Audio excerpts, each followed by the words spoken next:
ঢাকা দক্ষিণ city corporation নির্বাচনে আদালতের রায়ের আলোকে নির্বাচন কমিশন কর্তৃক গ্যাজেট পরবর্তী শপথ পাঠ ও দায়িত্ব গ্রহণের দাবিতে সংবাদ সম্মেলন করছি। নির্বাচনের তারিখ ছিল 1 ফেব্রুয়ারি 2020। মামলা সাবমিটের তারিখ ছিল 3রা মার্চ 2020। অর্থাৎ 30 দিনের মধ্যে মামলা করার যে বাধ্যবাধকতা রয়েছে সেই বাধ্যবাধকতা মেনেই তখনই আমরা মামলাটি করেছি। এবং এই বিষয়ে আপনাদেরকে একটু বলতে চাই যে কোনো সময় কোনো ক্ষেত্রে কোনো সরকারের কোনো কর্তা ব্যক্তি বলেছেন যে আমরা অবৈধ নির্বাচনকে বৈধতা দেওয়ার চেষ্টা করছি। এই বিষয়টি আমরা ঘৃণাভরে প্রত্যাখ্যান করছি এই বক্তব্যটি, কারণ আমরা কোনো সময় মামলা না নির্বাচন বর্জন করে বা সেদিন কোনো ঘোষণা দিয়ে আমরা উঠে আসি নাই। নির্বাচনের শেষ সময়েও আমি বক্তব্য রেখেছিলাম যে আমি মাঠে আছি, এখনো রয়েছি, আগামীতেও থাকবো। অতএব নির্বাচনের পরবর্তী সময়ে আমরা সকল সাক্ষ্য প্রমাণ সংগ্রহ করে মামলার প্রয়োজনীয় নথিপত্র জোগাড় করে আমরা সময়সীমার মধ্যে মামলাটি দায়ের করেছিলাম, যেটি 180 দিনের মধ্যে নিষ্পত্তি করার কথা থাকলেও সেটিকে নিষ্পত্তি করা হয় নাই।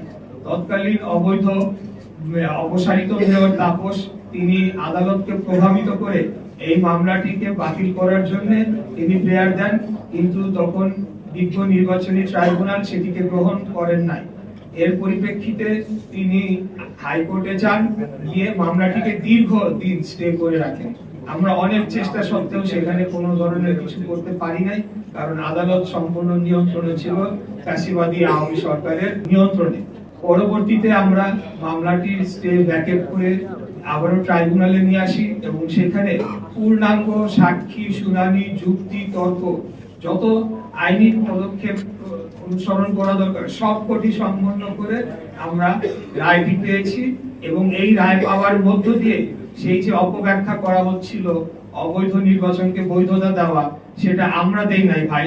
অবৈধ নির্বাচনকে বৈধতা আদালত দিয়েছেন বিচারিক প্রক্রিয়ার মাধ্যমে, সেটাকে মেনে নিতে হবে। সেটা যদি কেউ মানতে অস্বীকার করে তাহলে ধরে নিতে হবে তারা আদালতকে অবমাননা করছে। এরপরের যে বিষয়টিতে আমি আসতে চাই, এই মামলার রায়ের তারিখ 27 মার্চ 2025।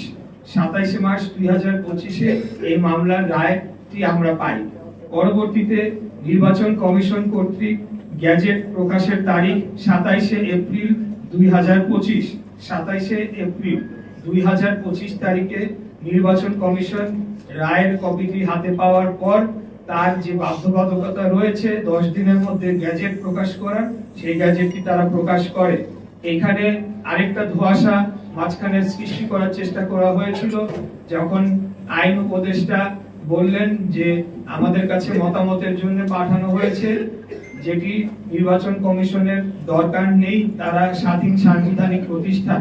পরক্ষণেই তিনি বললেন যে কিন্তু আমাদের মতামত না নিয়ে তারা গ্যাজেটটি করে ফেলেছে। এখন গ্যাজেটটি বা আইনি মতামতের জন্য যে ফাইলটি 5 দিন যাবত তার টেবিলে পড়েছিল সেই বিষয়টি কিন্তু উল্লেখ করা হয় নাই। দ্বিতীয়ত, এখানে নির্বাচন কমিশনের একটা বাধ্যবাধকতা রয়েছে, রায়ের পূর্ণাঙ্গ কপিতে স্পষ্ট লেখা হয়েছে 10 দিনের মধ্যে গ্যাজেট করতে হবে, না হলে তারা কন্টেম্পট অফ কোর্টে পড়ে যেতে পারে।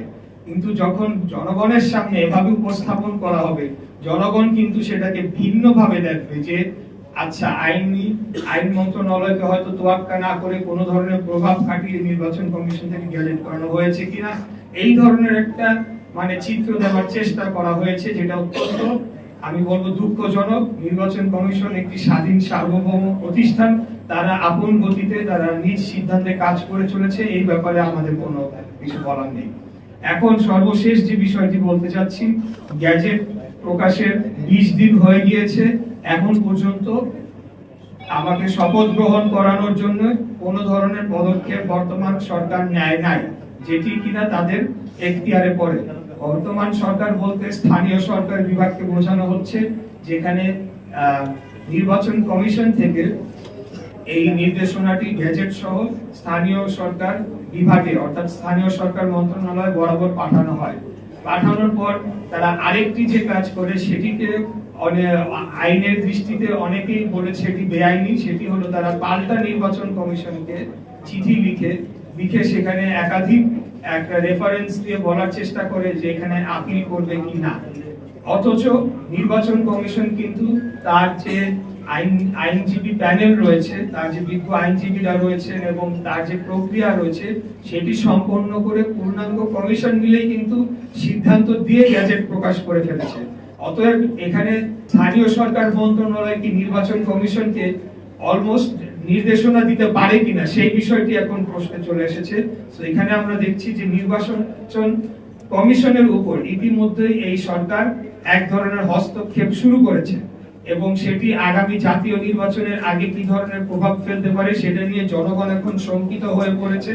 এদের এই বর্তমান যে অন্তর্বর্তীকালীন সরকারের যে উপদেষ্টা পরিষদ রয়েছে, এই উপদেষ্টা পরিষদের অধীনে একটি সঠিক, সুস্থ, নিরপেক্ষ জাতীয় নির্বাচন অনুষ্ঠিত হতে পারে কিনা সেটা নিয়ে জনমনে এখন শুধু সন্দেহ না, তারা এখন স্পষ্টতই দেখতে পাচ্ছে এটি সম্ভব নয়। সানবিট সব দিবে সামাল। সানবিট ম্যাজিক প্রেস ডিশওয়াশিং এর মাথা ঘোরানো সলিউশন।